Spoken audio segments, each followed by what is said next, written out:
నమస్తే. ఇప్పుడు మాట్లాడే టాపిక్ వచ్చేసి దేశంలో నరేంద్ర మోడీ ప్రభుత్వం 2019లో ఆయన రెండోసారి ప్రధాని అయిన దగ్గర నుంచి భారతదేశం వ్యవసాయం మీద, పర్టికులర్లీ రైతాంగం మీద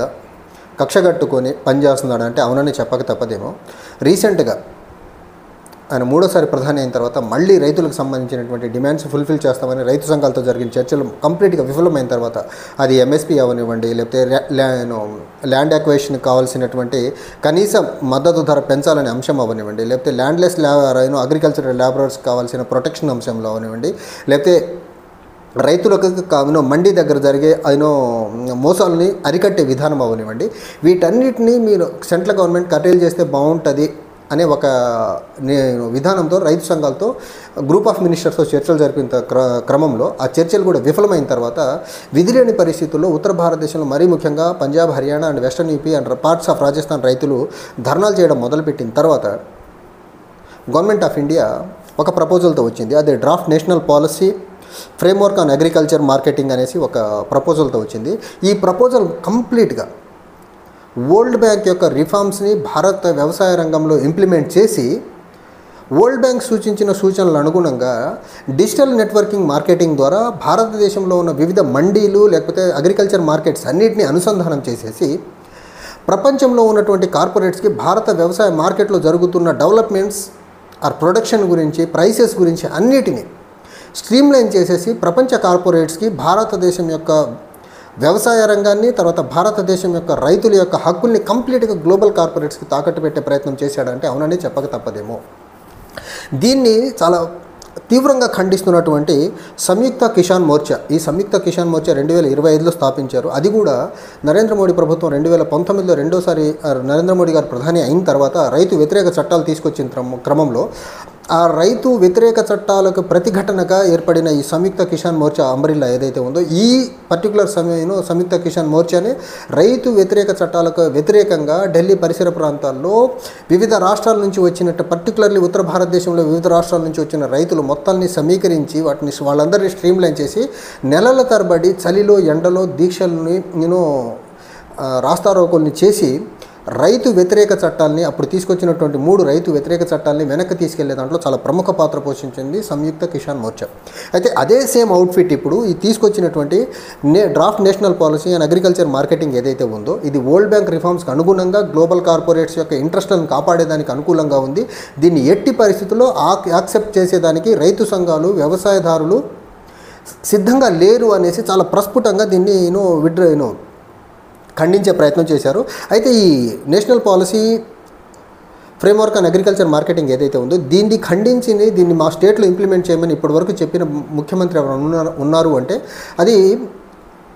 పంజాబ్ ముఖ్యమంత్రి భగవంత్ మాన్ గారు. మిగిలిన ఏ రాష్ట్రాల ముఖ్యమంత్రులు కూడా దీని మీద పెద్దగా మాట్లాడేదానికి ఇంట్రెస్ట్ చూపట్లేదు. ఒకటి, మెజారిటీ రాష్ట్రాలు బీజేపీ మిత్రపక్షాలుగా గవర్నమెంట్ ఉన్న రాష్ట్రాలు ఎక్కువగా ఉన్నాయి. రెండోది, కాంగ్రెస్ పాలిత రాష్ట్రాల్లో నుంచి ముఖ్యమంత్రులు కూడా ఇప్పటివరకు ఎవరు స్పందించలేదు. సెకండ్ ఫ్యాక్టర్ ఇక్కడ మనం చూడాల్సింది ఏంటంటే, ఈ రైతు వ్యతిరేక చట్టాలు కంప్లీట్గా ఏవైతే ఉన్నాయో, అగ్రికల్చర్ మార్కెటింగ్ మీద వీళ్ళు చేస్తున్నటువంటి చట్టాలు ఏవైతే ఉన్నాయో కంప్లీట్గా ఫెడరల్ స్ట్రక్చర్ ఆర్ సమాఖ్య వ్యవస్థ, లేకపోతే రాష్ట్రాల హక్కుల్ని కంప్లీట్గా కాలా రాసేసి రాష్ట్రాలు చట్టాలు చేయాల్సినటువంటి సబ్జెక్ట్ కంప్లీట్ని ఓవర్ రైడ్ చేసేసి సెంటర్ ఏదైతే ఇలా అగ్రికల్చర్కి సంబంధించినటువంటి పాలసీలు తీసుకొచ్చే విధానం ఏదైతే ఉందో, మరీ ముఖ్యంగా నరేంద్ర మోదీ గారు ప్రధాని అయిన తర్వాత ఒక్క రైతాంగం అంశంలోనే కాదు, పోలీసింగ్ వ్యవస్థలో అవనివ్వండి, లేకపోతే ట్రేడ్ అంశంలో అవనివ్వండి, లేకపోతే జీఎస్టీ అవనివ్వండి, రకరకాల అంశాల్లో రాష్ట్రాలకు సంబంధించిన హక్కుల్ని కంప్లీట్గా హరించేసి క్యాప్చర్ చేసేసి సెంటర్ చట్టాలు చేస్తున్న విధానం ఏదైతే ఉందో కంప్లీట్గా బీజేపీ, నేను ఇంతకుముందు ఒక వీడియోలో చెప్పిన హెగ్డే వారి యొక్క విధానాలు ఏవైతే ఉన్నాయో, గోల్వాల్కర్ విధానాలు ఏవైతే ఉన్నాయో, strong union government are federal వ్యవస్థకి అగెనిస్ట్గా గోల్వాల్కర్ ప్రమోట్ చేసిన విధానాన్ని ముందుకు తీసుకెళ్లే అంశంలో బీజేపీ, పర్టికులర్లీ నరేంద్ర మోడీ ప్రభుత్వం చాలా సక్సెస్ఫుల్గా ముందుకు తీసుకెళ్తా ఉంది.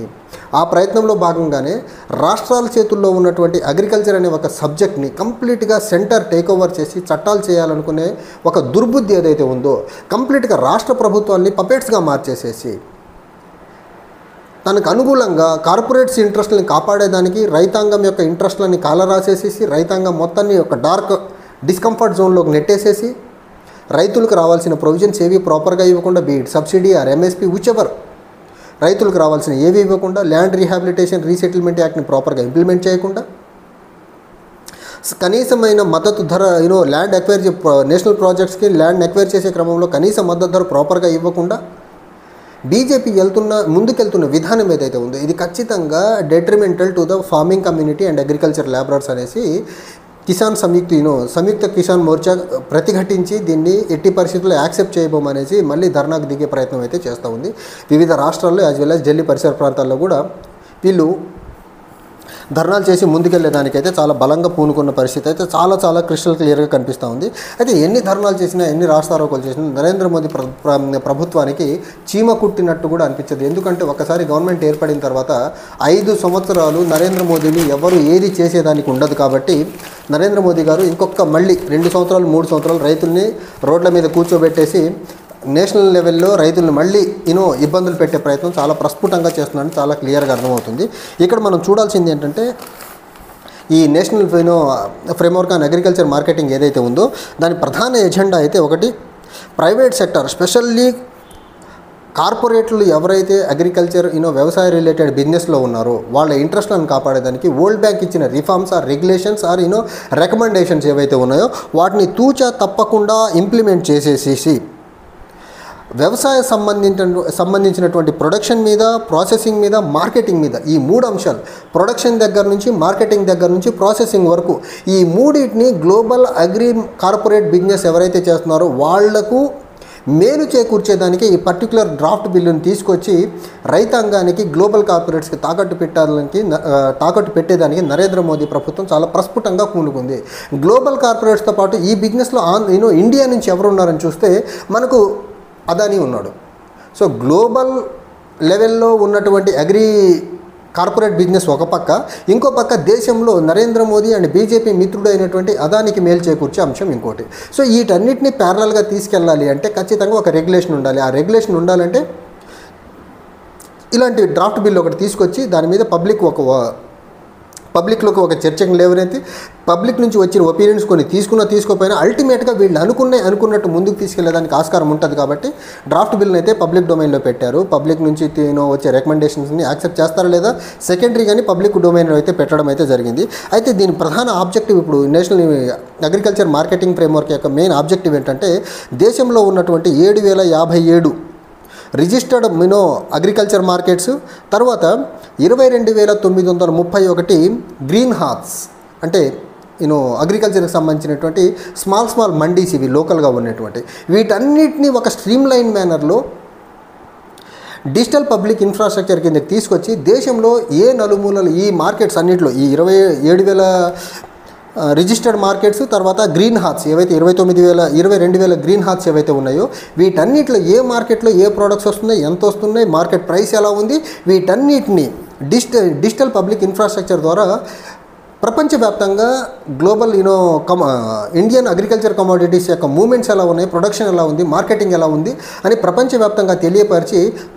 ఆంధ్రప్రదేశ్ యొక్క అగ్రికల్చర్ బిజినెస్ని ప్రపంచం యొక్క గ్లోబల్ కార్పొరేట్స్ ఒత్తిడికి లోను చేసి వ్యవసాయ రంగాన్ని పర్టికులర్లీ రైతాంగానికి రైతులకి నష్టం చేకూర్చేదానికి నరేంద్ర మోదీ ప్రభుత్వం మళ్ళొక్కసారి 2019లో తీసుకొచ్చిన చట్టాలు వెనక్కి తీసుకున్న దాన్ని మాడిఫైడ్ వర్షన్లో ఈ చట్టాలు తీసుకొచ్చి భారతదేశంలో వ్యవసాయానికి ఒక కోలుకోలేని దెబ్బ కొట్టి వ్యవసాయ రంగం మొత్తాన్ని కూడా కార్పొరేట్స్కి దాసోహం చేసే ప్రయత్నం అయితే నరేంద్ర మోదీ ప్రభుత్వం 2019 నుంచి చేస్తానే ఉంది. మళ్ళీ ఇంకొక కొత్త ఎత్తుగడతో వచ్చింది. దీన్ని భారతదేశంలో ఫెడరల్ స్ట్రక్చర్ని దెబ్బకొట్టేసేసి ముందుకెళ్తున్న ముఖ్యమంత్రులు మాట్లాడకపోయినా పర్టికులర్లీ వ్యవసాయానికి సంబంధించినటువంటి ఏదైతే ఈ చట్టాలు ఏవైతే ఉన్నాయో దీన్ని ప్రతిఘటించేదానికి సంయుక్త కిసాన్ మోర్చా చాలా అద్భుతంగా చాలా బలంగా పనిచేస్తూ ఉంది. వాళ్ళ పోరాటం ఈసారి ఎంత ఇంటెన్స్గా ఉంటుందో రాబోయే రోజుల్లో మనం చూడగలం. Thank you.